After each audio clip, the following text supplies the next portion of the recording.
Madam President, one of the stark realities of history is that the most and the sophisticated and rapid scientific and technological development have been driven by military logic or application. Rather than being at the service of a greater common good, they have often led to the producing of deadly new weapons used to advance narrow national interests. Madam President, confronted with so many victims of conflicts, there is no room for weak decision and compromises during this fifth review conference. Such is the case obviously for ethical reasons, but also in the first place because of the legal obligations undertaken by the states parties to the CCW. First concern are incendiary weapons, as many delegations already stated.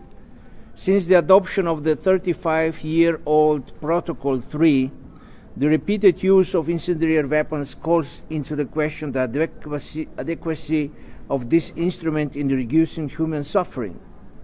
What steps can we take to remedy this inadequacy?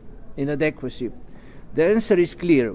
We must commence work in 2017 in the CCW to provide an honest technical and legal review of the provisions contained in the Protocol 3.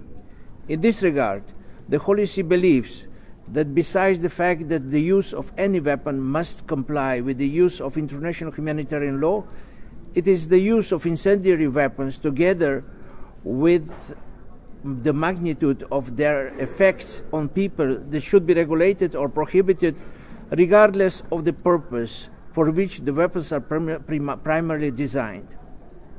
2. Explosive weapons in populated areas. The tragic experience of conflicts all over the world shows that the use of explosive weapons with wide effects in populated areas has a dramatic and long-term humanitarian impact. Some statistics better illustrate this tragic reality. In 2015, as we all know, when explosive weapons were used in highly populated areas, as many as 92% of people killed or injured were civilians. The number of civilian victims should raise serious moral and legal questions.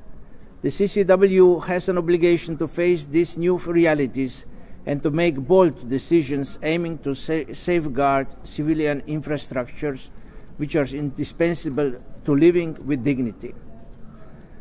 Lethal autonomous weapon systems. The Holy See has already presented to the CCW informal group a position paper and a working paper to express its views and grave concern about the increasing trend in the dehumanization of warfare. In this regard, the Holy See appreciates the work recently conducted in the CCW and urges that the recommendation by the group of experts be endorsed, leading to the establishment of a group of governmental experts, which is the least that the CCW can do.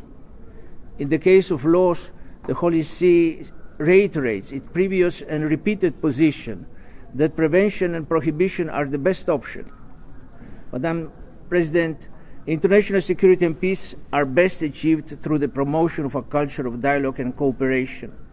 Civilians always bear the highest price of war, while the weapons industry profit from it. Until this unfortunate logic is changed, it is incumbent upon us to reduce at least the human suffering caused by armed conflicts.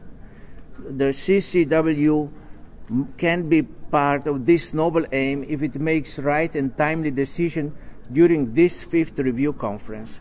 Thank you, Madam President.